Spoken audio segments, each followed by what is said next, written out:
question is three parts of the diaphragm are. So diaphragms की three parts कौन कौन से हैं? डायफ्राम मेनली एक डोम शेप्ड मस्कुलर स्ट्रक्चर है जो थोरेसिस एंड एब्डोमिनल कैविटी को सेपरेट करने का काम करती है। एब्डोमिनल एंड थोरेसिस कैविटी के बीच में प्रेजेंट रहती है। ये मेन मसल्स होती हैं फॉर द इंस्पायरेशन, तो इंस्पायरेशन में हेल्प करती हैं। ये जो बनी होती है मेनली थ्री पार्ट से बनी होती है, जिसमें है एक है costal, second crural and third is the central tendon. तो these three parts of the diaphragm. Costal region की अगर बात करें, कोस्टल पार्ट की बात करें, तो इसका जो ओरिजिन होता है वो लोअर सिक्स्थ जो रिब होती है उसके इनर सरफेस से इसका ओरिजिन होता है। एंड यहाँ पर कोस्टल कार्टिलेजेस प्रेजेंट रहती हैं, इसी वजह से इसका नाम भी कोस्टल पार्ट है, क्योंकि ये कोस्टल कार्टिलेज से अराइज होती हैं। इसमें जो फाइबर्स होते हैं वो अपवर्ड कर्व्ड रहते हैं और medially toward the central tendons. तो अपवर्ड फाइबर्स यहाँ पर कर्व्ड रहेंगे और मीडियम वाले इसमें सेंट्रल टेंडन की तरफ रहेंगे, और ये थोरेसिस कैविटी को एक्सपांड करने का काम करती है ड्यूरिंग द इंस्पायरेशन। तो ये कोस्टल वाले पार्ट का यहाँ पर फंक्शन हो जाएगा मेनली। अगर क्रूरल पार्ट की बात करें तो क्रूरल जो पार्ट है वो अराइज होता है from the lumbar vertebrae. Right और लेफ्ट क्रूरा जो पार्ट होता है उससे ये अराइज होता है। राइट क्रूरा का जो लंबर 1 से लंबर 3 वाली वर्टिब्री है उस पे प्रेजेंट रहती है, और लेफ्ट क्रूरल जो लंबर 1 एंड लेफ्ट लंबर 2 वाली वर्टिब्री होती है वहां पर प्रेजेंट रहती है। और इसकी जो मेन सिग्निफिकेंस है, ये ईसोफेजियल हाइएटस बनाता है, जो 10th थोरेसिस वर्टिब्री है उसके साथ ईसोफेजियल हाइएटस बनाता है ईसोफेगस एंड वेगस नर्व के लिए। और right crust fibres form A sling around the oesophageal opening, prevent the reflux. तो ये रिफ्लक्स को भी प्रिवेंट करने का काम करती है। अगर इसमें वीकनेस आ जाए तो इससे इसकी वजह से एक टाइप का हर्निया होता है जिसको बोला जाता है हाइएटस हर्निया। जो ईसोफेजियल हर्निया जो हो जाता है उस टाइप का हर्निया होता है ये। अगर यहाँ पर सेंट्रल टेंडन की बात करें तो नाम से जिसे पता चल रहा है कि ये सेंट्रल पार्ट होगा, और सेंट्रल पार्ट है मतलब ये काफी ज्यादा स्ट्रॉन्ग एपोन्यूरोटिक शीट होती हैं जो फाइब्रस फाइब्रस नेचर की होती है। ये मस्कुलर नेचर नहीं होगा इसका, ये फाइब्रस नेचर की होती है। ये जो लोकेटेड रहती है ये स्लाइटली राइट साइड में लोकेटेड रहेगा सेंट्रल टेंडन। और इसका जो अटैचमेंट होता है all muscle fibre of the diaphragm converse here. तो सारे जो भी मसल्स फाइबर्स हैं वो यहाँ से कन्वर्स होंगे। और इसका जो ये है हार्ट की जो पेरिकार्डियम होती है उसके साथ में अटैच्ड रहता है। हार्ट की जो पेरिकार्डियम लेयर होती है उसके साथ में इसका सुपीरियर सरफेस अटैच्ड रहता है। तो ये इसी वजह से डायफ्रामेटिक जो मूवमेंट होता है वो हार्ट की पोजीशन को इन्फ्लुएंस करता है। मेनली जो डायफ्राम की जो ओपनिंग होती है वो 3 टाइप की ओपनिंग होगी, जिसमें एक है केवल ओपनिंग जो थोरेसिस वर्टिब्री जो 8 नंबर की थोरेसिस वर्टिब्री है उसके लेवल पर होगी। इसमें जो स्ट्रक्चर्स पास होगी वो है inferior vena cava and right phrenic nerve. Oesophageal hiatus में जो 10th थोरेसिस वर्टिब्री है उसमें उसके लेवल पे ये प्रेजेंट रहेगी, और इसमें ईसोफेगस और वेगस नर्व प्रेजेंट रहेगी। स्ट्रक्चर जो इसमें प्रेजेंट पास होगी वो होगी oesophagus and vagus nerve. Aortic hiatus की बात करें तो ये 12th थोरेसिस वर्टिब्री से अराइज ओपनिंग होती है इसकी, और ये इसमें एओर्टा, थोरेसिक डक्ट और एजाइगस वेन यहाँ पर प्रेजेंट रहेगी। तो इस टाइप से ये सारी स्ट्रक्चर्स प्रेजेंट रहती हैं, और ये तीनों ही पार्ट है coastal, crural and central tendon diaphragm के मेन इंपॉर्टेंट 3 पार्ट्स हैं। Next question is, what are the 3 interconnected region of air flow in the respiratory system? So respiratory system के अंदर 3 main interconnected regions कौन से हैं जो air flow करवाते हैं? So here nasal cavity, pharynx and larynx. nasal cavity रहेगी, pharynx भी रहेगा, larynx भी रहेगा, but this is not the total part of the respiratory system. इसमें upper airways, conducting Airways and alveolar Airways, इसके अंदर सारे पार्ट्स इंक्लूड हो जाएंगे, तो ये करेक्ट हो जाएगा। olfactory system, conducting airway and parenchyma, trachea, bronchi and alveoli, ये सब इसी के अंदर पार्ट में इन्वॉल्व हो जाएंगे, अपर airway, conducting airway and alveolar Airways के अंदर। अपर एयरवेज की बात करें तो यहाँ पर नोज आ जाएगा, नेजल कैविटी आ जाएगी, और इसके साथ साथ में फेरिंग्स और लेरिंग्स वाला पार्ट भी आ जाएगा। तो ये सारे पार्ट है अपर एयरवेज के। इसका जो मेन फंक्शन होता है, ये एयर जो भी इनहेल्ड हो रही है उसको फिल्टर करना, इंस्पायर्ड एयर को फिल्टर करना, उसको ह्यूमिडिफाई करना, उसको वार्म प्रोवाइड करवाना, और उसके साथ में कोई सेंसरी, अगर उसके साथ में कोई ओल्फैक्टरी मॉलिक्यूल्स आ रहे हैं तो उसको स्मेल को सेंस करवाने का काम भी यही करती हैं, और ये डायरेक्ट एयर फ्लो करवाती है टुवर्ड्स द लंग्स। तो ये मेनली अपर एयरवेज हो जाएंगे। अगर कंडक्टिंग एयरवेज की बात करें तो इसमें आ जाएंगे trachea, bronchi and bronchioles up to the terminal bronchioles. तो bronchiole, bronchia and bronchi and trachea. तो जैसे ही एयर नोज के अंदर जाएगी, फिर नेजल कैविटी के अंदर जाएगी, फिर ह्यूमिडिफाई होगी, फिर फेरिंग्स से लेरिंग्स तक जाएगी, फिर लेरिंग्स के बाद ट्रेकिया में जाएगी, और ट्रेकिया से ब्रोंकाई में, एंड ब्रोंकाई से ब्रोंक्यूल्स में। तो यहाँ पर जो एयर का कंडक्शन हो रहा है वो होगा, लेकिन गैस का कोई एक्सचेंज नहीं होगा, लेकिन एयर कंडक्शन होता रहेगा।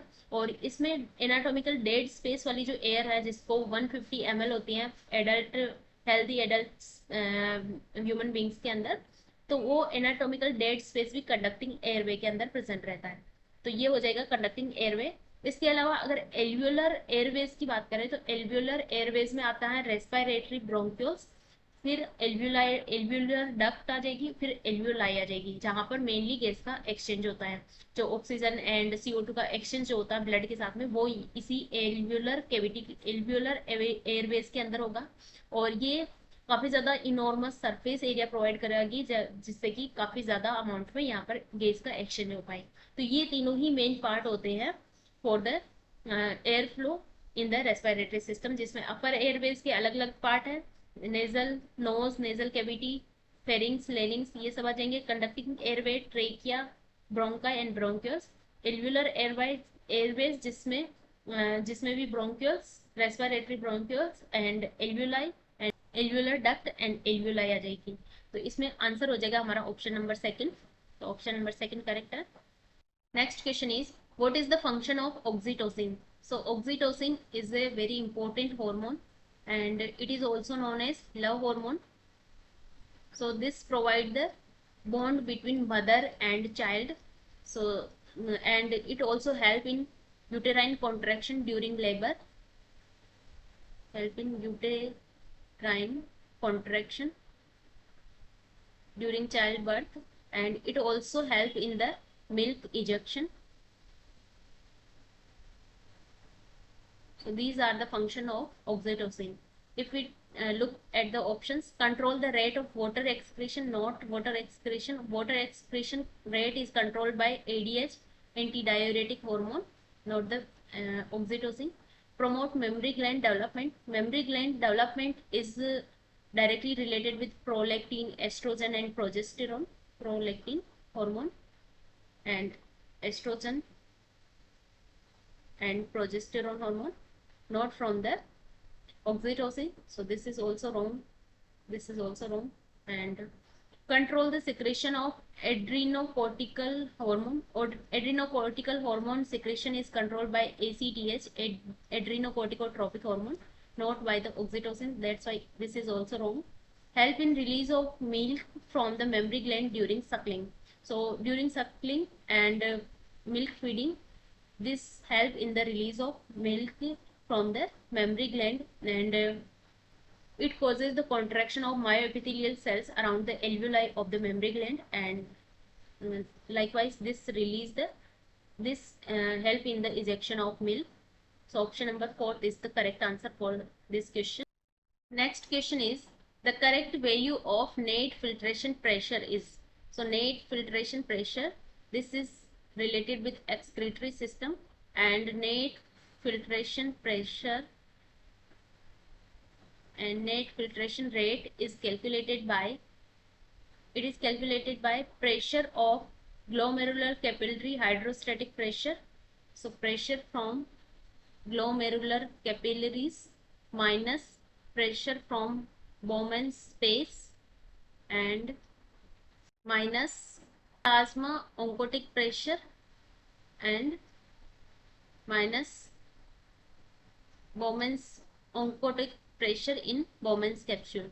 So this is the formula for net filtration rate, and pressure in glomerular capsule is around 60. So pressure in glomerular capillaries is around 60 minus pressure in Bowman's space is around 15, and minus oncotic pressure is around 35. So plasma oncotic pressure is around 35 and oncotic pressure in Bowman's space is around 0. So this is the values of net filtration pressure. If we calculate this, this is around a plus 10 millimeter mercury. So option number first is the correct answer. Here a net filtration rate and net filtration pressure is very important in kidney, or as well as reabsorption of ions in PCT is also important. So this is about the excretory system. Next question is the factors that determine how rapidly a gas will pass through the respiratory membrane are given below. So which factors determine the passage of gas through the respiratory membrane? Identify the wrong one. तो यहाँ पर wrong option को हमें देखना है. अगर यहाँ पर पार्शियल प्रेशर की बात करें तो रेट ऑफ डिफ्यूजन की बात करें, जिसको फिक्स लॉ ऑफ डिफ्यूजन बोला जाता है. फिक्स लॉ ऑफ डिफ्यूजन में rate of diffusion, Fick's law of diffusion क्या बोलता है कि rate of diffusion is directly proportional to A into D into P1 minus P2 upon T. तो ये फॉर्मूला होता है रेट ऑफ डिफ्यूजन का. ये फिक्स लॉ का फॉर्मूला है जिसमें बताता है कि रेट ऑफ डिफ्यूजन किस किस पर डिपेंड करती है. तो यहाँ पर ए क्या हो जाएगा, A is the surface area of membrane. जिस मेम्ब्रेन से डिफ्यूजन हो रहा है उसका सरफेस एरिया कितना है उसको डिनोट करते हैं ए से. D is the diffusion coefficient and P1 and P2 is the difference between partial pressure differences of the gas across the membrane. तो ये partial pressure difference हो जाएगा. and T is the thickness of membrane. so ये क्या है, thickness of membrane. इन सब से हम गैस के डिफ्यूजन को कैलकुलेट कर सकते हैं. तो अगर ऑप्शंस देखें तो the thickness of membrane, yes it is important for gaseous diffusion. The surface area of the membrane, yes it is also include. The diffusion coefficient of the gas in the substance of the membrane, yes this is also include. The transpulmonary pressure of the gas between the two sides of the membrane, so this is not related with the rate of diffusion, because transpulmonary pressure it is the transpulmonary pressure is equals to alveolar pressure minus intrapleural pressure. मतलब alveoli के अंदर कितना pressure है और lungs के अंदर कितना pressure है उसको बोला जाता है transpulmonary pressure. It determine the lungs expansion not the gases diffusion across the alveolar capillary membrane. तो ये लंग्स कितना एक्सपांड कर सकते हैं क्योंकि एल्वियोलर में कितना प्रेशर है और इंटरप्लूरल प्रेशर कितना है उसको डिटरमाइन करता है transpulmonary pressure. That's why this is not the answer. और यहाँ पर आइडेंटिफाई द रॉन्ग वन, तो रॉन्ग वन अपना फोर्थ ऑप्शन हो जाएगा. ये तीनों ही यहाँ पर रेट ऑफ डिफ्यूजन को जो गैसेस का डिफ्यूजन होता है उसको डिटरमाइन करने के लिए काफी इंपॉर्टेंट फैक्टर्स हैं ये तीनों ही. तो ये सारे क्वेश्चंस थे जो ह्यूमन सिस्टम फिजियोलॉजी से रिलेटेड क्वेश्चंस हैं, जिसमें अलग अलग सिस्टम से रिलेटेड क्वेश्चंस है. लाइक रेस्पिरेटरी सिस्टम से भी है, एक्सक्रीटरी सिस्टम से, सर्कुलेटरी सिस्टम से, और अभी नर्वस सिस्टम से कोई ज़्यादा क्वेश्चंस नहीं आए हैं. और इसके अलावा डाइजेस्टिव सिस्टम से भी काफ़ी सारे क्वेश्चंस हैं. तो अब आने वाले क्वेश्चंस में अभी नर्वस सिस्टम से रिलेटेड काफ़ी सारे क्वेश्चंस बाकी हैं, एंडोक्राइन सिस्टम से भी काफ़ी सारे क्वेश्चंस ऑलरेडी आ चुके हैं और अभी भी काफ़ी सारे क्वेश्चंस बाकी हैं एंडोक्राइन सिस्टम से. तो ये सारे क्वेश्चंस थे. आई होप ये इन्फॉर्मेशन आपके लिए बहुत ज़्यादा हेल्पफुल रही होगी. अगर किसी भी फॉर्म में ये इन्फॉर्मेशन आपको हेल्प कर रही है तो आप वीडियो को लाइक ज़रूर करें, और आपका कोई भी सजेशन है तो मुझे कमेंट सेक्शन में बता सकते हैं. तो this is about these questions. अभी इसमें 15 क्वेश्चंस और बचे हुए हैं, जो सारे सिस्टम फिजियोलॉजी से रिलेटेड क्वेश्चंस होंगे या फिर और भी कोई क्वेश्चंस होंगे तो हम डिस्कस करते हैं। तो 15 क्वेश्चंस इस पेपर से रिलेटेड बचे हुए हैं। इसमें 150 क्वेश्चंस टोटल आते हैं, जिसमें से 15 क्वेश्चंस बचे हुए हैं, बाकी सारे क्वेश्चंस हम डिस्कस कर चुके हैं।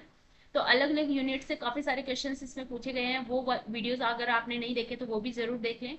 और ये जो वीडियो सीरीज अगर आपको पसंद आ रही है तो वीडियो को लाइक जरूर करें और अपने फ्रेंड्स के साथ भी शेयर करें। तो मिलते हैं नेक्स्ट वीडियो में, till then take care, bye bye.